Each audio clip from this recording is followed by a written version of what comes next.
जय माता दी भक्तों। आज हम करेंगे चौथे अध्याय का श्रवण। जय माता दी। इसमें हम पढ़ेंगे देवताओं द्वारा देवी की स्तुति। ध्यान। सिद्धि प्राप्त करने की इच्छा से मनुष्य जिसकी सेवा करते हैं तथा जिसके चारों ओर देवता निकटवर्ती रहते हैं, उन जया नाम की देवी का ध्यान करते हैं, जिसके अंगों की आभा काले मेघ से के समान श्याम है और वह अपने कटाक्षों से शत्रुओं को भय प्रदान करती है। उनके मस्तक पर चंद्र रेखा शोभित है। उनके शंख, चक्र, त्रिशूल, कृपाल आदि आयुध हैं। नेत्र 3 हैं। सिंह के कंधे पर बैठी है। अपने तेज से तीनों लोगों को प्रभावित करती है।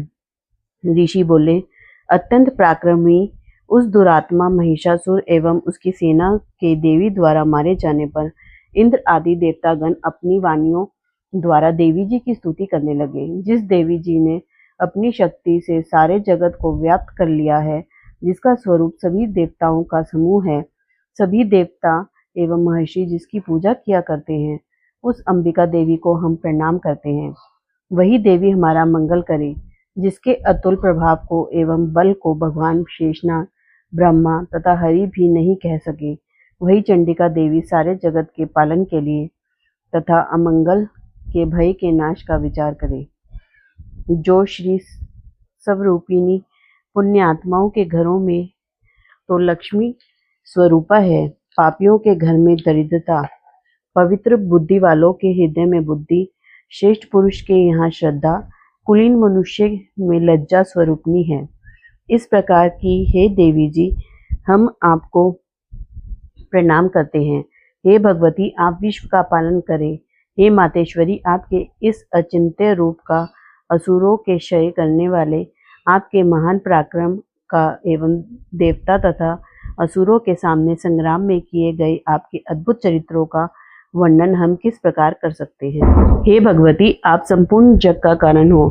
सत्व, रज, तम इन तीनों गुणों वाली होते हुए भी आप अज्ञेय हो। दोषों के कारण हम लोग आपको जान ही नहीं सकते। हम तो क्या विष्णु, शिव आदि भी आपका पार नहीं पा सकते।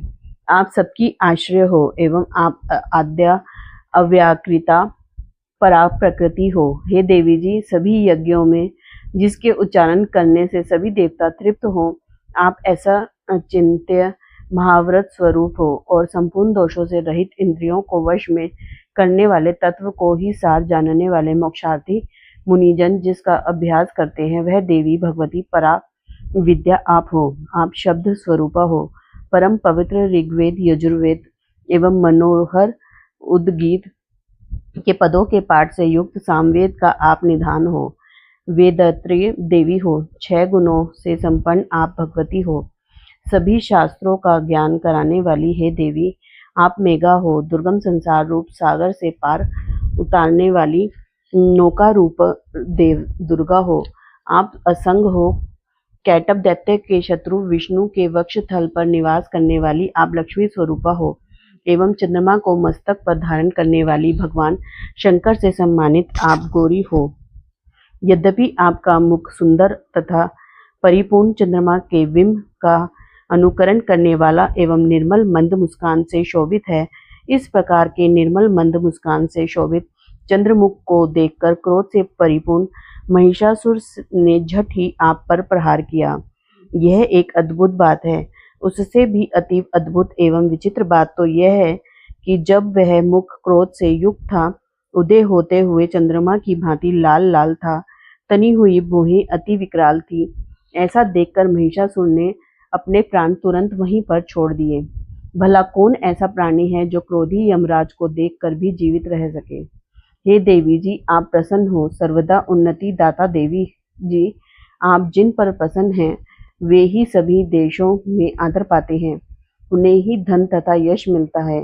हे देवी, आपकी कृपा द्वारा ही पुण्यात्मा पुरुष सभी धर्म संबंधी कार्य प्रतिदिन किया करता है। आपकी कृपा से उसे स्वर्ण लाभ होता है। इसी कारण आप तीनों लोकों में फल देने वाली हो।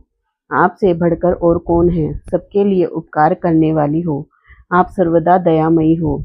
इन राक्षसों के वध करने से जगत सुखी हो। ये राक्षस अभी नरक के लिए चिरकाल तक भले ही पाप करते रहे हों, संग्राम में इनका वध आपने इसलिए किया कि मुझसे मारे हुए ये स्वर्ग चले जाएं। यही मन में रख कर हे देवी आप पापियों का वध करती हो। आप असुरों को केवल देखने मात्र से भस्म क्यों नहीं करती? शत्रुओं पर शस्त्रों का प्रहार क्यों कर दिया करती हो?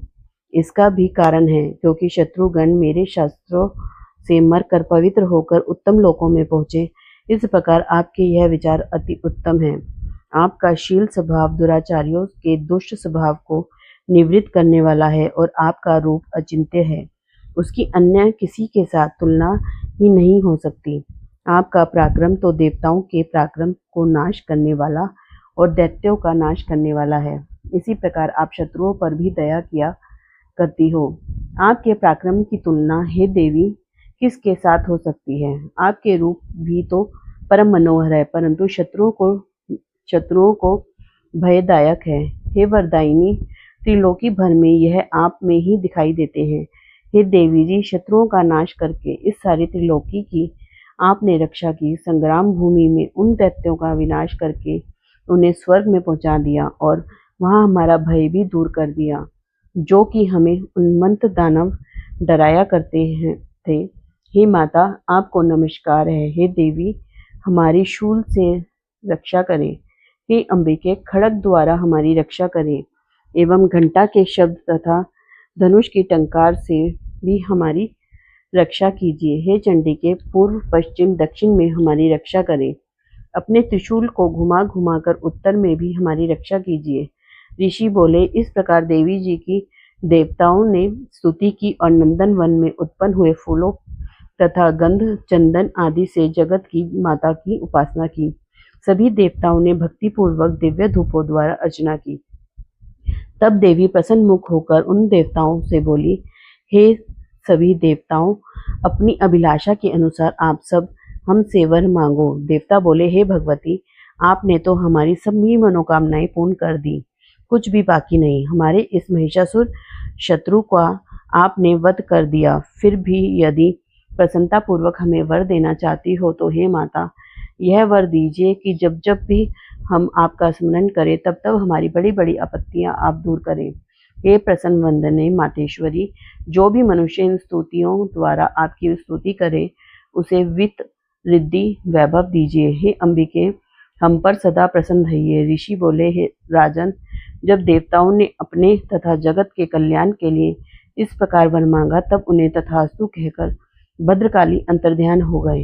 हे राजन, पूर्व काल में तीनों लोकों का हित चाहने वाली देवी का देवताओं के शरीर से जैसे प्रकाटे हुआ वह सारी कथा मैंने कह सुनाई। जय माता दी भक्तों, आज हमारा चौथा अध्याय संपन्न हो गया। अगर मुझसे कोई त्रुटि हो गई हो तो माता रानी मुझे क्षमा कीजिए और आप भक्तजन आप भी मुझे क्षमा कीजिएगा। अगर आपको मेरी श्रवण अच्छी लगती है तो मेरे चैनल को सब्सक्राइब करें, और कोई किताब सुनना चाहते हैं या कोई और डिमांड हो आपकी तो मुझे कमेंट बॉक्स में मैसेज करें। जय माता दी।